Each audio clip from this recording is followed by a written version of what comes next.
Genesis chapter 30. When Rachel saw that she wasn't having any children for Jacob, she became jealous of her sister. She pleaded with Jacob, "Give me children or I'll die." Then Jacob became furious with Rachel. "Am I God?" he asked. "He's the one who has kept you from having children." Then Rachel told him, "Take my maid Bilhah and sleep with her. She will bear children for me, and through her I can have a family." 2. So Rachel gave her servant Bilhah to Jacob as a wife, and he slept with her. Bilhah became pregnant and presented him with a son. Rachel named him Dan, for she said, "God has vindicated me. He has heard my request and given me a son." Then Bilhah became pregnant again and gave Jacob a second son.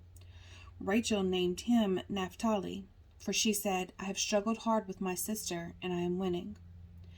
Meanwhile, Leah realized that she wasn't getting pregnant anymore, so she took her servant Zilpah and gave her to Jacob as a wife.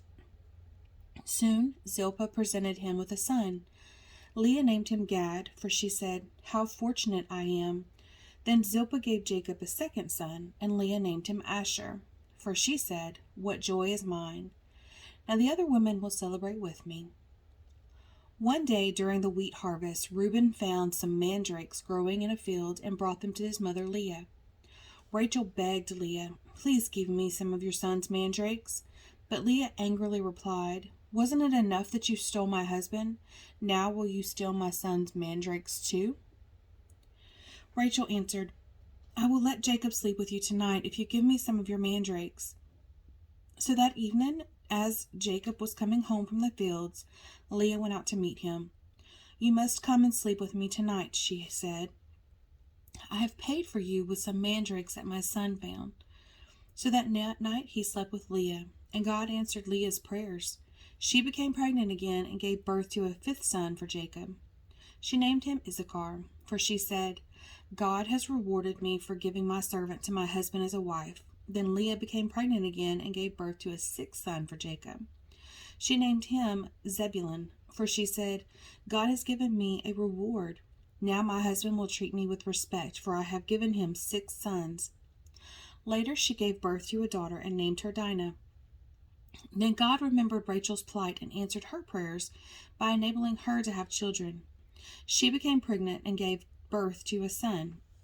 "God has removed my disgrace," she said, and she named him Joseph, for she said, "May the Lord add yet another son to my family." Jacob's wealth increases. Soon after Rachel had given birth to Joseph, Jacob said to Laban, "Please release me so I can go home to my own country. Let me take my wives and children, for I have earned them by serving you, and let me be on my way. You certainly know how hard I have worked for you." "Please listen to me," Laban replied. "I have become wealthy, for the Lord has blessed me because of you. Tell me how much I owe you. Whatever it is, I'll pay it." Jacob replied, "You know how hard I've worked for you and how your flocks and herds have grown under my care. You had little indeed before I came, but your wealth has increased enormously. The Lord has blessed you through everything I've done. But now, what about me? When can I start providing for my own family?" "What wages do you want?" Laban asked again. Jacob replied, "Don't give me anything, just do this one thing, and I'll continue to tend and watch over your flocks. Let me inspect your flocks today and remove all the sheep and goats that are speckled or spotted, along with all the black sheep. Give these to me as my wages. In the future, when you check on the animals you have given me as my wages, you'll see that I have been honest. If you find in my flock any goats without speckles or spots, or any sheep that are not black, you will know that I have stolen them from you." "All right," Laban replied. "It will be as you say." But that very day Laban went out and removed the male goats that were streaked and spotted, all the female goats that were speckled and spotted or had white patches, and all the black sheep. He placed them in the care of his own sons, who took them a 3 days' journey from where Jacob was. Meanwhile, Jacob stayed and cared for the rest of Laban's flock. Then Jacob took some fresh branches from poplar, almond, and plane trees and peeled off strips of bark, making white streaks on them. Then he placed these peeled branches in the watering troughs where the flocks came to drink, for that was where they mated. And when they mated in front of the white streaked branches, they gave birth to a son that were streaked, speckled, and spotted. Jacob separated those lambs from Laban's flock, and at mating time he turned the flock to face Laban's animals that were streaked or blacked. This is how he built his own flock instead of increasing Laban's. Whenever the stronger females were ready to mate, Jacob would place the peeled branches in the watering troughs in front of them. Then they would mate in front of the branches. But he didn't do this with the weaker ones, so the weaker lambs belonged to Laban, and the stronger ones were Jacob's. As a result, Jacob became very wealthy with large flocks of sheep and goats, female and male servants, and many camels and donkeys. Jacob flees from Laban. But Jacob soon learned that Laban's sons were grumbling about him. Jacob has robbed our father of everything, they said. He has gained all his wealth at our father's expense. And Jacob began to notice a change in Laban's attitude toward him. Then the Lord said to Jacob, "Return to the land of your father and grandfather and to your relatives there, and I will be with you." So Jacob called Rachel and Leah out of the field where he was watching his flock. He said to them, "I have noticed that your father's attitude toward me has changed, but the God of my father has been with me. You know how hard I have worked for your father, but he has cheated me, changing my wages 10 times. But God has not allowed him to do me any harm. For if he said, 'The speckled animals will be your wages,' the whole flock began to produce speckled young. And when he changed his mind and said, 'The striped animals will be your wages,' then the whole flock produced striped young. In this way, God has taken your father's animals and given them to me. One time during the mating season, I had a dream and saw that the male goats mating with the females were streaked, speckled, and spotted. Then in my dream, the angel of God said to me, 'Jacob,' and I replied, 'Yes, here I am.' The angel said, 'Look up, and you will see that only the streaked, speckled, and spotted males are mating with the females of your flock. For I have seen how Laban has treated you.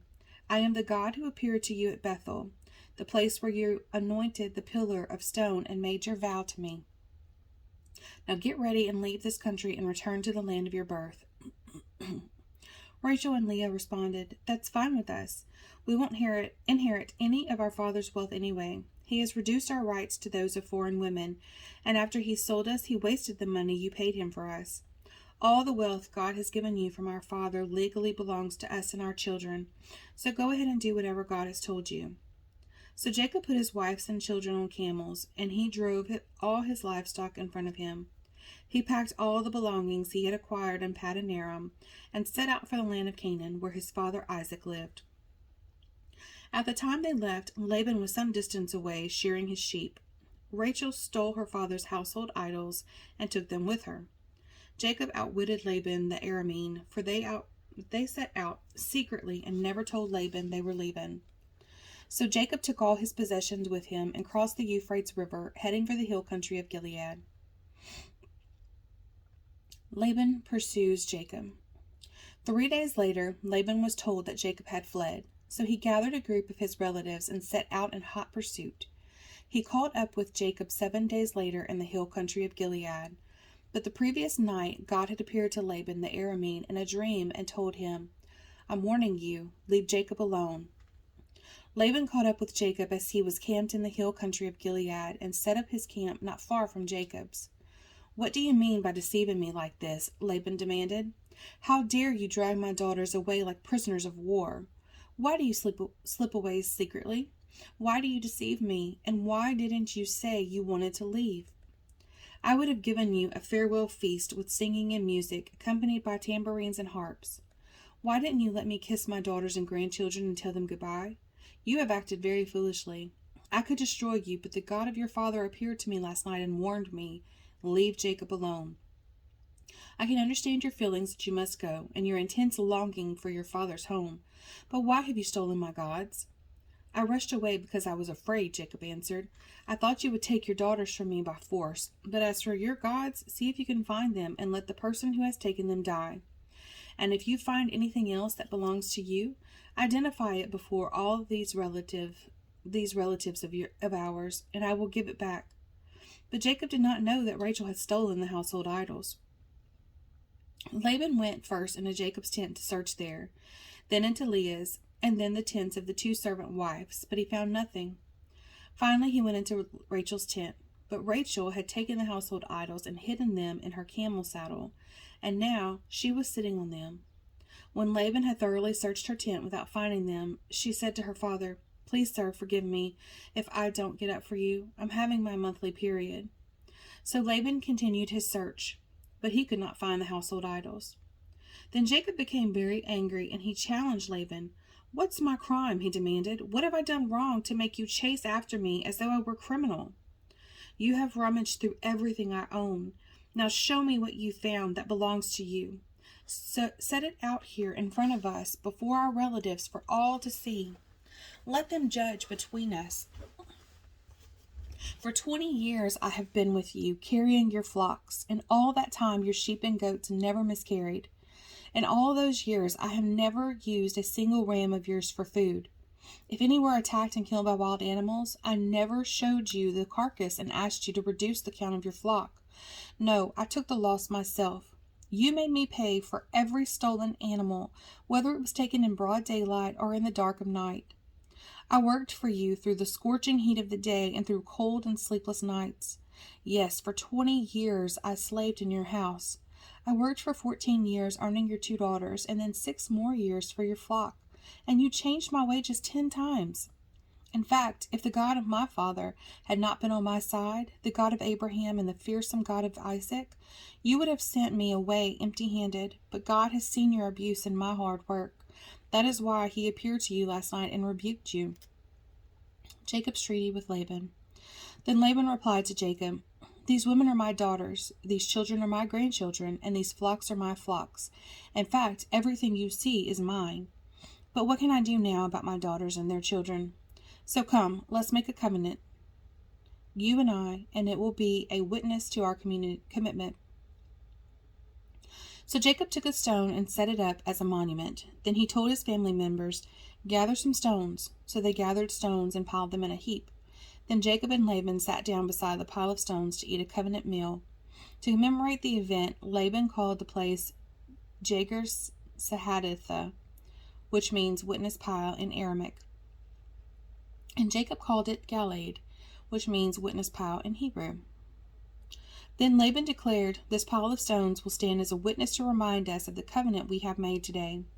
This explains why it was called Galeed, witness pile, but it was also called Mizpah, which means watchtower. For Laban said, "May the Lord keep watch between us to make sure that we keep this covenant when we are out of each other's sight. If you mistreat my daughters, or if you marry other wives, God will see it even if no one else does. He is a witness to this covenant between us. See this pile of stones," Laban continued, "and see this monument I have set between us? They stand between us as a witness of our vows. I will never pass the pile of stones to harm you, and you must never pass these stones or this monument to harm me. I call on the God of our ancestors, the God of your grandfather Abraham, and the God of my grandfather Nahor, to serve as a judge between us." So Jacob took an oath before the fearsome God of his father Isaac to respect the boundary line. Then Jacob offered a sacrifice to God there on the mountain and invited everyone to a covenant feast. After they had eaten, they spent the night on the mountain. Laban got up early the next morning, and he kissed his grandchildren and his daughters and blessed them. Then he left and returned home. Chapter 32. As Jacob started on his way again, angels of God came to meet him. When Jacob saw them, he exclaimed, "This is God's camp." So he named the place Mahanaim. Jacob sends gifts to Esau. Then Jacob sent messengers ahead to his brother Esau, who was living in the region in Seir in the land of Edom. He told them, "Give this message to my master Esau. Humble greetings from your servant Jacob. Until now I have been living with Uncle Laban, and now I own cattle, donkeys, flocks of sheep and goats, and many servants, both men and women. I have sent these messengers to inform my lord of my coming home, hoping that you will be friendly to me." After delivering the message, the messengers returned to Jacob and reported, "We met your brother Esau, and he is already on his way to meet you with an army of 400 men. Jacob was terrified at the news. He divided his household, along with the flocks and herds and camels, into 2 groups. He thought, If Esau meets one group and attacks it, perhaps the other group can escape. Then Jacob prayed, O God of my grandfather Abraham and God of my father Isaac, O Lord, you told me return to your own land and to your relatives, and you promised me I will treat you kindly. I am not worthy of all the unfailing love and faithfulness you have shown to me, your servant. When I left home and crossed the Jordan River, I owned nothing except a walking stick. Now my household fills 2 large camps. O Lord, please rescue me from the hand of my brother Esau. I am afraid that he is coming to attack me, along with my wives and children. But you promised me, I will surely treat you kindly, and I will multiply your descendants until they become as numerous as the sands along the seashore, too many to count. Jacob stayed where he was for the night. Then he selected these gifts from his possessions to present to his brother Esau: 200 female goats, 20 male goats, 200 ewes, 20 rams, 30 female camels with their young, 40 cows, 10 bulls, 20 female donkeys, and 10 male donkeys. He divided these animals into herds and assigned each to different servants. Then he told his servants, Go ahead of me with the animals, but keep some distance between the herds. He gave these instructions to the men leading the first group. When my brother Esau meets you, he will ask, Whose servant are you? Where are you going? Who owns these animals? You must reply, They belong to your servant Jacob, but they are a gift for his master Esau. Look, he is coming right behind us. Jacob gave the same instructions to the second and third herdsmen and to all who followed behind the herds. You must say the same thing to Esau when you meet him, and be sure to say, Look, your servant Jacob is right behind us. Jacob thought, I will try to appease him by sending gifts ahead of me. When I see him in person, perhaps he will be friendly to me. So the gifts were sent on ahead, while Jacob himself spent that night in the camp. Jacob wrestles with God. During the night, Jacob got up and took his 2 wives, his 2 servant wives, and his 11 sons, and crossed the Jabbok River with them. After taking them to the other side, he sent over all his possessions. This left Jacob all alone in the camp, and a man came and wrestled with him until the dawn began to break.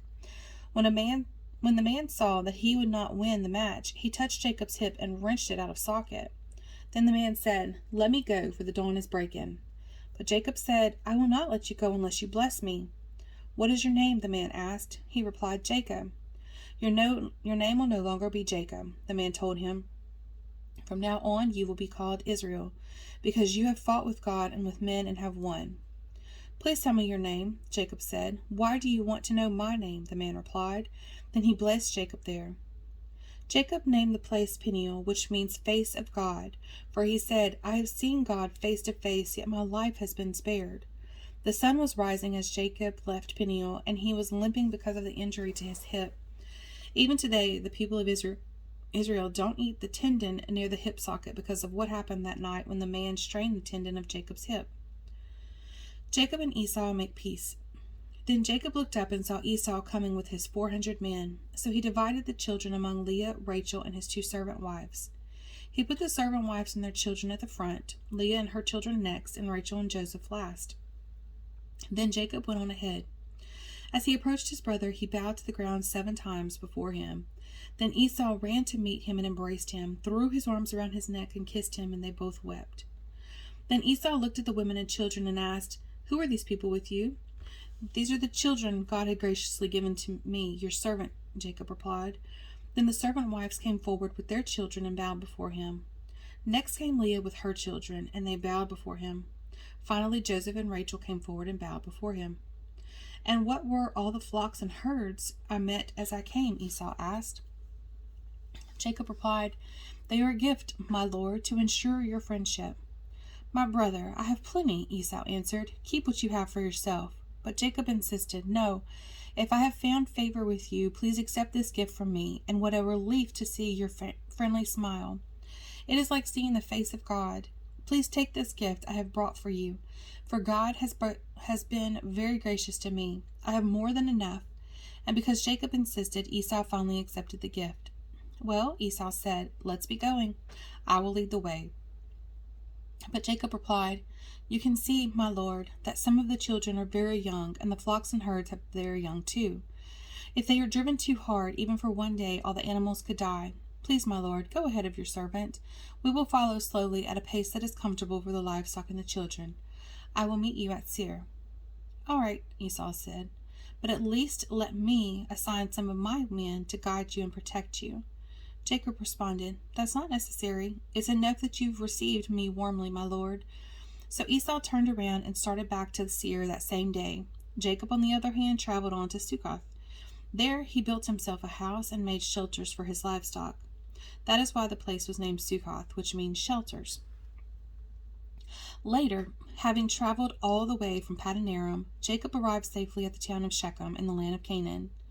There he set up camp outside the town. Jacob bought the plot of land where he camped from the family of Hamor, the father of Shechem, for 100 pieces of silver. And there he built an altar and named it El Elo Israel, revenge against Shechem. One day, Dinah, the daughter of Jacob and Leah, went to visit some of the young women who lived in the area. But when the local prince, Shechem, son of Hamor, the Hivite, saw Dinah, he seized her and raped her. But then he fell in love with her and tried to win her affection with tender words. He said to his father Hamor, "Give me this young girl. I want to marry her." Soon Jacob heard that Shechem had defiled his daughter Dinah. But since his sons were out in the fields herding his livestock, he said nothing until they returned. Hamor, Shechem's father, came to discuss the matter with Jacob. Meanwhile, Jacob's sons had come in from the field as soon as they heard what had happened. They were shocked and furious that their sister had been raped. Shechem had done a disgraceful thing against Jacob's family, something that should never be done. Hamor tried to speak with Jacob and his sons. "My son Shechem is truly in love with your daughter," he said. "Please let him marry her. In fact, let's arrange our marriages too. You give us your daughters for our sons, and we will give you our daughters for your sons, and you may live among us. The land is open to you. Settle here and trade with us, and feel free to buy property in the area." Then Shechem himself spoke to Dinah's father and brothers. "Please be kind to me and let me marry her," he begged. "I will give you whatever you ask. No matter what dowry or gift you demand, I will gladly pay it. Just give me the girl as my wife." But Shechem had defiled their sister Dinah. Jacob's sons responded deceitfully to Shechem and his father Hamor. They said to them, "We couldn't possibly allow this because you're not circumcised. It would be a disgrace for our sister to marry a man like you. But here is a solution. If every man among you will be circumcised like we are, then we will give you our daughters, and we'll take your daughters for ourselves. We will live among you and become one people. But if you don't agree to be circumcised, we will take her and be on our way." Hamor and his son Shechem agreed to their proposal. Shechem wasted no time in acting on this request, for he wanted Jacob's daughter desperately. Shechem was a highly respected member of his family and went with his father Hamor to present this proposal to the leaders at the town gate. "These men are our friends," they said. "Let's invite them to live here among us and trade freely. Look, the land is large enough to hold them. We can take their daughters as wives and let them marry ours. But they will consider staying here and becoming one people with us only if all of our men are circumcised, just as they are. But if we do this, all their livestock and possessions will eventually be ours. Come, let's agree to their terms and let them settle here among us." So all the men in the town council agreed with Hamor and Shechem, and every male in the town was circumcised.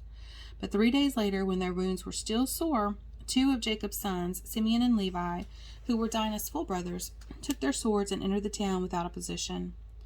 Then they slaughtered every male there, including Hamor and his son Shechem.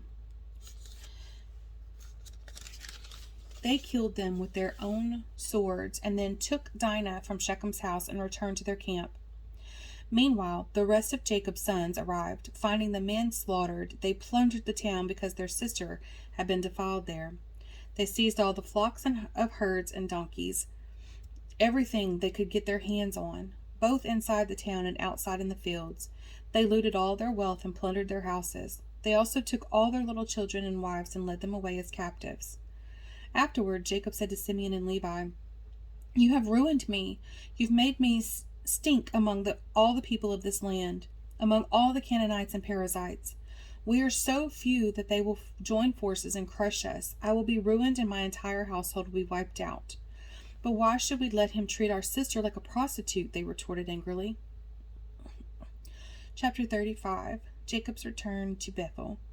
Then God said to Jacob, get ready and move to Bethel and settle there. Build an altar there to the God who appeared to you when you fled from your home, when you fled from your brother Esau.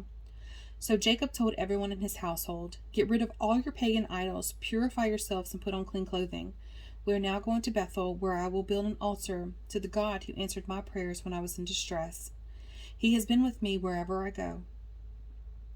So they gave Jacob all their pagan idols and earrings, and he buried them under the great tree near Shechem. As they set out, a terror from God spread over the people in all the towns of that area, so no one attacked Jacob's family. Eventually, Jacob and his household arrived at Luz, also called Bethel, in Canaan.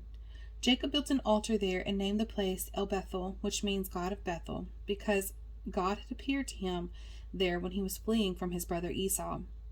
Soon after this, Rebekah's old nurse, Deborah, died. She was buried beneath the oak tree in the valley below Bethel. Ever since, the tree has been called Ellen Becketh, which means Oak of Weeping. Now that Jacob had returned from Padan Aram, God appeared to him again at Bethel. God blessed him, saying, your name is Jacob, but you will not be called Jacob any longer. From now on, your name will be Israel. So God named him Israel. Then God said, I am El Shaddai, God Almighty. Be fruitful and multiply. You will become a great nation. Even many nations, kings will be among your descendants. And I will give you the land I once gave to Abraham and Isaac. Yes, I will give it to you and your descendants after you. Then God went up from the place where he had spoken to Jacob. Jacob set up a stone pillar to mark the place where God had spoken to him. Then he poured wine over it as an offering to God and anointed the pillar with olive oil. And Jacob named the place Bethel, which means house of God, because God had spoken to him there. The deaths of Rachel and Isaac. Leaving Bethel, Jacob and his clan moved on toward Ephrath. But Rachel went into labor while they were still some distance away. Her labor pains were intense. After a very hard delivery, the midwife finally exclaimed, don't be afraid, you have another son. Rachel was about to die, but with her last breath she named the baby Benoni, which means son of my sorrow. The baby's father, however, called him Benjamin, which means son of my right hand. So Rachel died and was buried on the way to Ephrath, that is, Bethlehem. Jacob set up a stone monument over Rachel's grave, and it can be seen there to this day.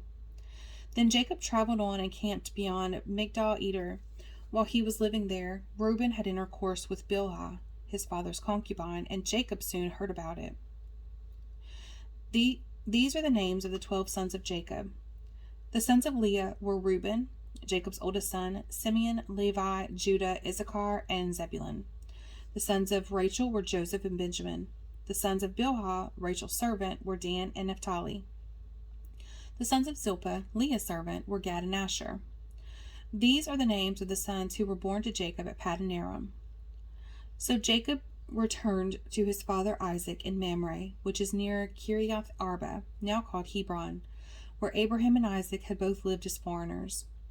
Isaac lived for 180 years, then he breathed his last and died in a ripe old age, joining his ancestors in death, and his sons Esau and Jacob buried him.